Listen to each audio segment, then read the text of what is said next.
அனைவருக்கும் வணக்கம். Group 2 2A polity questions பார்க்கலாம்.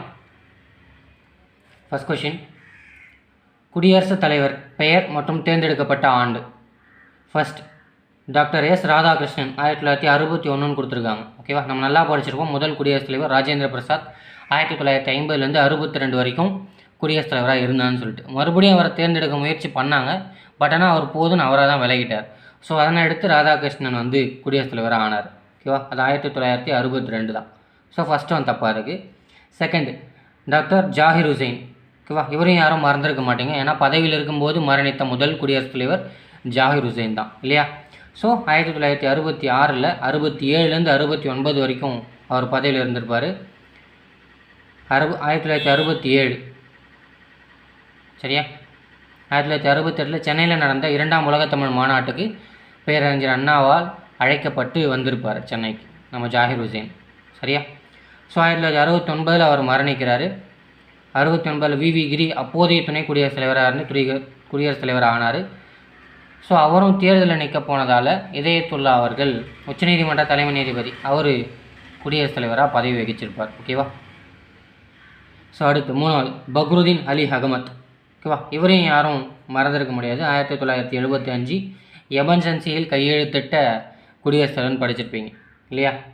ஸோ அவர் 1974 தான் எலெக்ட் ஆனார். 3வது கரெக்ட். 4வது நீலம் சஞ்சீவ் ரெட்டி 1977 இல்லையா. ஸோ 1974 தான் நடந்துச்சு. அதுக்குள்ளே 77 எப்படி தேர்தல் நடக்கும் அப்படின்னு கன்ஃபியூஷன் ஆகிருக்கலாம். ஓகேவா. பட் நீலம் சஞ்சீவ் ரெட்டியை பற்றி தெரிஞ்சிக்க வேண்டியது என்னென்னா, குடியரசுத் தலைவர் தேர்தல் வரலாற்றிலேயே போட்டியின்றி தேர்ந்தெடுக்கப்பட்ட நபர் யாருன்னு கேட்டால் நம்ம நீலம் சஞ்சீவ் ரெட்டி அவர்கள் தான் சொல்லணும். ஓகேவா. 74 குடியரசுத் தலைவராக தேர்ந்தெடுக்கப்பட்ட பக்ருதீன் அலி அகமத் 77 காலமாகிறாரு. ஸோ அதனால் தேர்தல் நடக்குது. ஸோ அப்போது தேர்தல் போட்டியே இல்லாமல் தேர்ந்தெடுக்கப்பட்டிருப்பார். சரியா. ஸோ கரெக்டு தான். 3 4 கரெக்டு தான். 1 2 தப்பாக இருக்குது, 3 4 சரியாக இருக்குது. ஸோ ஆப்ஷன் சரியானது தான் கேட்டிருக்காங்க இல்லையா. 3 and 4 ஆப்ஷன் சி சரியாக இருக்குது. அடுத்து செகண்ட் கொஸ்டின், கூற்று காரணம் கொடுத்துருக்காங்க.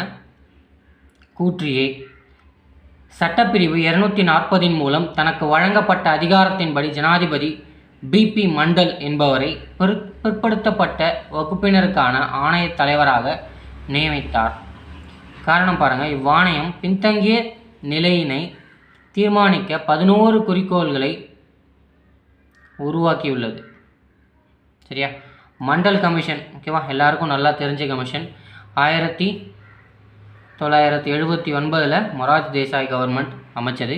1980 அறிக்கை கொடுத்தாங்க. பட் ஆனால் அதுக்கப்புறம் அரசியல் சூழ்நிலை காரணமாக ஆட்சி கவிழ்ந்து இந்திரா காந்தி அம்மையார் முதலமைச்சரானாங்க. அப்படியே இந்த மண்டலுடைய அறிக்கை அப்படியே கிடப்பில் போடப்பட்டது. பின் 1990 விபி சிங். ஓகேவா, அவர் தான் நிறைவேற்றிருப்பார். 27% ஓபிசி. ஓகேவா. மண்டல் கமிஷனை பற்றி இதெல்லாம் தெரிஞ்சிக்க வேண்டிய முக்கியமான தகவல்கள் எல்லோரும் படிச்சிருப்பீங்க. ஸோ இதில் இது சரியாக இருக்கா அப்படின்னு பார்த்தோன்னா 240. ஓகேவா, ஆர்டிகிள் 240 என்ன சொல்லுதுன்னா, சில யூனியன் பிரதேசங்களுக்கான விதிமுறைகளை உருவாக்க ஜனாதிபதிக்கான அதிகாரம் வழங்கக்கூடியது தான் 240. ஸோ அப்போ கூற்று இங்கே தப்பாக இருக்குது. சரியா. ஆர் காரணம் 11 தீர்மானங்களாக ஆமாம் அனுப்பிச்சது. ஸோ ஏ தவறானது, ஆர் சரியானது. So option C. So Mandal கமிஷனுடைய அறிக்கையை நிறைவேற்றியாதுன்னு யாருன்னு கேட்டால் நம்ம விபி சிங்கை சொல்லணும். மண்டல் கமிஷனின் பரிந்துரையின்படி பணி நியமனங்களை வழங்கியவர் யாருன்னு கேட்டால் நரசிம்மராவ் வந்துடுவார். சரியா. ஏன்னா விபி சிங்கோட கவர்மெண்ட் ஆட்சி கலையும். நம்பிக்கையில்லா தீர்மானத்தின் மூலம் ஆட்சி இழந்த முதல் பிரதமர் யாருன்னு கேட்டால் நம்ம விபி சிங்கை தான் சொல்ல வேண்டியிருக்கு. சரியா. நெக்ஸ்ட் கொஸ்டின் போகலாமா. அடுத்த கேள்வி ஒரு பொறுத்துக்க கொடுத்துருக்காங்க.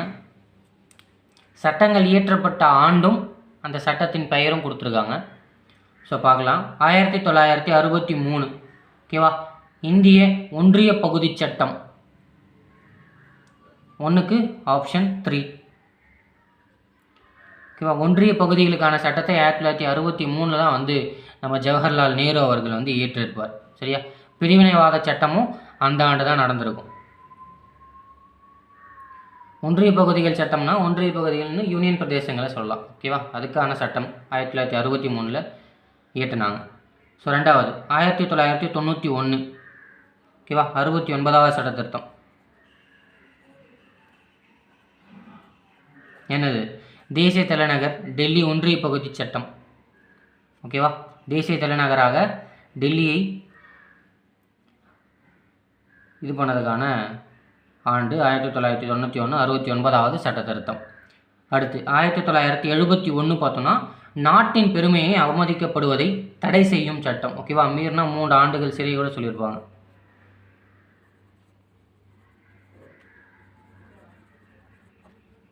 சரியா. 1951 மக்கள் பிரதிநிதித்துவ சட்டம். சரியா. 1951 கொண்டு வந்தாங்க. 2009 இது திருத்தமும் பண்ணியிருப்பாங்க. சரியா. மக்கள் பிரதிநிதித்துவ சட்டம்னா தேர்தல் ஆணையம், அதாவது 1951 கொண்டு வராங்க. அம்பேத்கர் தான் கொண்டு வராரு. சட்டம் 327 இந்த ஆர்டிக்கிள் கீழே தான் வந்து இது நடக்கும், நாடாளுமன்றம். ஓகேவா. 327 என்ன சொல்லுது? தேர்தல் ஆணையத்தில் படிச்சிருப்பீங்க. 324 329 வரைக்கும் படிச்சிருப்பீங்க இல்லையா. ஸோ 327 நாடாளுமன்றங்கள் சட்டமன்றங்களுக்கான தேர்தலை நடத்துது இல்லையா. ஸோ அதுக்கான பட்டியலை தயாரிக்கிறது, வேட்பாளர்களுக்கான தகுதிகள், இது எல்லாமே மக்கள் பிரதிநிதித்துவ சட்டத்தின் மூலமாக தான் இருக்கும். ஸோ ஒரு எம்எல்ஏ எம்பி தப்பு பண்ணால் அவருக்கான தண்டனைகள், இதெல்லாமே சொல்கிறது வந்து மக்கள் பிரதிநிதி சட்டம் 1951 தான். சரியா. ஸோ ஏக்கு 3, பிக்கு 4. ஸோ அதிலே கிடைச்சது ஆப்ஷன் ஏ. அடுத்த கொஸ்டின் போகலாமா? அடுத்த கேள்வி. ஸோ இது எல்லாருக்கும் ரொம்ப நல்லாவே தெரிஞ்ச கேள்வி தான். அரசியலமைப்பை உருவாக்கியவர்கள் அரசின் கடமைகளாக அரசியலமைப்பில் இந்த வடிவத்தில் சேர்த்தார்கள். ஓகேவா. என்ன வடிவத்தில் சேர்த்தாங்க?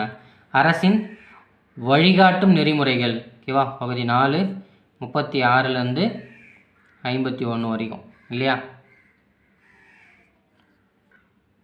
So option C. ஸோ அடுத்த கொஸ்டின், மத்திய மாநில அரசுகளை ஆராய்வதற்கான உருவாக்கப்பட்ட குழுக்கள்லேருந்து கேட்டிருக்காங்க. சரியா. முக்கியமாக 4 குழுக்கள் படிச்சிருக்கோம் இல்லையா. ராஜமன்னார், சர்க்காரியா, வெங்கடாச்சலையா, புன்ஷி. ஓகேவா. 4 படிச்சிருப்போம். அதில் ஒன்று தான் தமிழக அரசால் அமைக்கப்பட்டது. 1969 ராஜமன்னார் குழு. ஸோ 83 சர்க்காரியா, 2000 வெங்கடாச்சலையா, 2007 புன்ஷி. சரியா. எல்லாமே ஓய்வு பெற்ற உச்சநீதிமன்ற நீதிபதிகளை கொண்டு தான் நடந்திருக்கும். ஸோ அதில் ஒருத்தர் சர்க்காரியா. ஸோ அந்த ஆணையத்தை பற்றி கேட்டிருக்காங்க. ஸோ அந்த 4 குழுவுமே ரொம்ப முக்கியமானது அப்படிங்கிறது இங்கே தெரியுது. கொஞ்சம் டீட்டெயிலாக படிக்கணுன்றது அவசியமானதாக இருக்குன்றதும் இதுலேருந்து அவங்க சொல்கிறாங்க. பார்க்கலாம் வாங்க. சர்க்காரியா ஆணையம் பற்றி தவறான கூற்றினை கண்டறிக. 1. சர்க்காரியா ஆணையம் 1983 ஏற்படுத்தப்பட்டது. ஆமாம், ஃபர்ஸ்ட் ஒன் கரெக்ட். 2வது, இந்த ஆணையம் 247 பரிந்துரைகளை அளித்தது. ஆமாம், அதுவும் சரி. அதில் வந்து 180 பரிந்துரைகளை வந்து அரசு வந்து ஏற்றுக்கொண்டது. அடுத்து 3வது, 356 நீக்குவதற்கு இந்த ஆணையம் பரிந்துரைத்தது. நீக்குவதற்கு இது பரிந்துரைக்கலை. ஓகேவா. குறைவாகவே பயன்படுத்த வேண்டும் என்று தான் சொல்லுச்சு இல்லையா. 4வது, வரி விதிப்பில் உள்ள எஞ்சிய அதிகாரங்கள் மாநிலங்களிடம் இருக்க வேண்டும் சொல்லுச்சு. சொல்கிறாங்க, பட் ஆனால் கிடையாது. பொதுப்பட்டியலை தான் கொண்டு வர சொல்லியிருப்பாங்க. ஸோ 1, 2 சரியாக இருக்குது, 3, 4 தப்பாக இருக்குது. ஸோ இங்கே தவறானதுன்னு தான் கேட்டிருக்காங்க இல்லையா. அப்போது 3 and 4 ஆப்ஷன் ஏ. ஓகேவா. சர்க்காரியாவை பற்றி இன்னும் சர்க்காரியா கமிஷன் ஒன்றே இன்னொரு சர்க்காரியா ஆணையம் இருக்குது. ஓகேவா. அது வந்து திமுகவுடைய ஊழல் பற்றியதாக சொல்கிறாங்க. பட் அது தேவையில்லாதது. ஓகேவா. நமக்கு இது தெரிஞ்சால் போதும். ஸோ அந்த 356 நீக்க சொல்லி ஒரு குழு பரிந்துரைத்தது. ஓகேவா, இந்த 4 குழுவில். ஸோ அதில் எந்த கோடுன்னு சொல்லிட்டு கமெண்ட் செக்ஷனில் கமெண்ட் பண்ணுங்கள். அடுத்த கொஷின் போகலாமா? அடுத்த கொஷின் அடிப்படை உரிமைகளிலிருந்து கேட்டிருக்காங்க இல்லையா? ஸோ அடிப்படை உரிமைகள் இல்லாத கொஷின் பேப்பர் இருக்காதுன்னு நம்ம படிச்சிருப்போம் இல்லையா? ஸோ பார்க்கலாம் வாங்க. கீழ்கண்பவற்றுள் தவறான இணையை கண்டறியன்னு கொடுத்துருக்காங்க. ஓகேவா, சட்ட உறுப்பு 18. ஓகேவா, பட்டங்கள் ஒழிப்பு, இராணுவம் மற்றும் கல்விசார் பட்டங்களை தவிர மற்ற பட்டங்களை நீக்குதல் அப்படின்னு படிச்சிருப்போம் இல்லையா?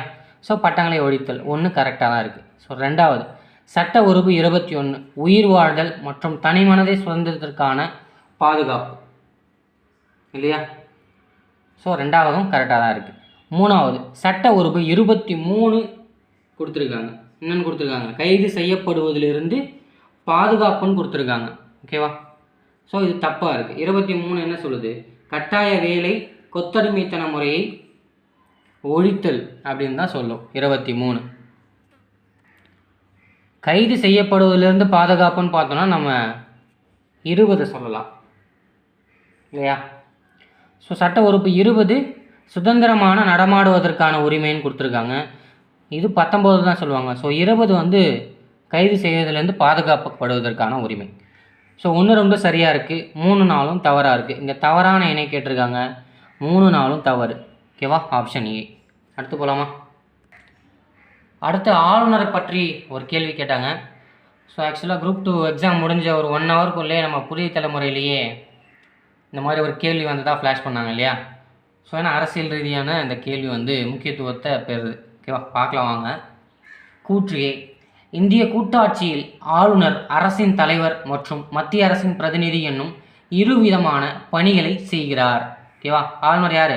அரசின் தலைவராக அறியப்படுறார் இல்லையா? மத்திய அரசின் பிரதிநிதி என்னும் இருவிதமான பணிகளை செய்கிறார். 1 சரிதான். ஸோ இங்கே காரணம் தான் சர்ச்சைக்காயிருக்கு. காரணம், ஆளுநர் என்ற நிறுவனமே கூட்டாட்சிக்கு எதிரானது அப்படின்னு கொடுத்துருக்காங்க இல்லையா?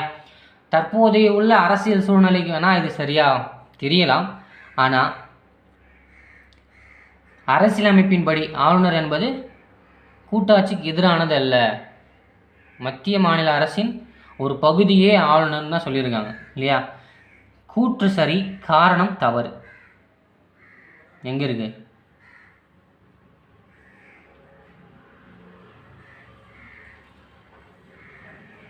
ஆப்ஷன் ஏ சரியா? அடுத்த கொஸ்டின் போகலாமா? அடுத்து அரசியலமைப்பு சார்ந்த அமைப்புகள் சாராத அமைப்புகள் நம்ம படிச்சிருக்கோம் இல்லையா? ஸோ அதுலேருந்து ஒரு கேள்வி கேட்டிருக்காங்க, பார்க்கலாம். கீழ்கண்ட அமைப்புகளில் எவை அரசியலமைப்பு சட்டத்தில் காணப்படவில்லை அப்படின்னு கேட்டிருக்காங்க. அரசியலமைப்பு சாராத அமைப்பு எது அப்படின்றது தான் கேள்வி இல்லையா? தேசிய வளர்ச்சி குழு. ஸோ தேசிய வளர்ச்சி குழு எப்போ உருவாக்குனாங்க? 1952 உருவாக்குனாங்க. ஓகேவா? திட்டக்குழு எல்லாருமே படிச்சிருப்பீங்க இல்லையா? அதற்கு ஆதரவாக இருக்கிறதுக்காக தான் தேசிய வளர்ச்சி குழுன்னு ஒன்று உருவாக்குனாங்க. இதோடைய தலைவர் யார்? பிரதமர் தான் பதவி வழி தலைவராக செயல்படுவார். சரியா? இது அரசியலமைப்பு சாராத உறுப்பு தான். சரி, ஓகேவா? 1 கிடையாது. 2வது நிதி ஆயோக். ஸோ இது எல்லாருக்குமே நல்லாவே தெரிஞ்சிருக்கும், அரசியலமைப்பு உறுப்பு கிடையாது அப்படின்னு சொல்லிட்டு. ஓகேவா? திட்டக்குழுவாக உருவாக்கப்பட்டது 2015. ஓகேவா? பாஜக அரசு ஆட்சி அமைத்த உடனே குடியரசு தின விழாவில் திட்டக்குழு நிதி ஆயோக்காக பெயர் மாற்றம் செய்யப்படுகிறது அப்படின்ற அறிவிக்கை வந்தது. ஸோ நிதி ஆயோக் பதவி வழி தலைவராக பிரதமர் தான் இருப்பார். ஓகேவா? 151 திட்டக்குழுவாக வந்துச்சு. ஓகேவா? நிதி ஆயோக்கும் அரசியலமைப்பு சாராத உறுப்பு. ஸோ அடுத்து 3வது தேர்தல் ஆணையம். ஓகேவா? இது அரசியலமைப்பு உறுப்புன்னு எல்லாருக்குமே தெரியும். 324 329 வரைக்கும் தேர்தல் ஆணையத்தை பற்றி பேசுது இல்லையா? அடுத்து 4வது நிதி ஆணையம். ஓகேவா? 280 அரசியலமைப்பில் குறிப்பிடப்பட்டிருக்கு. ஸோ 3, 4 குறிப்பிடப்பட்டது. இங்கே என்ன கேட்டிருக்காங்க? காணப்படவில்லைன்னு கேட்டிருக்காங்க. ஓகேவா? குறிப்பிடாதது தான் அப்போது சொல்லணும். ஓகே, 1 and 2 சரியா? ஸோ பாயிண்ட்லேருந்து 9 கேள்வி தான் கேட்டிருக்காங்க. அந்த 9ஐயும் பார்த்துட்டோம்.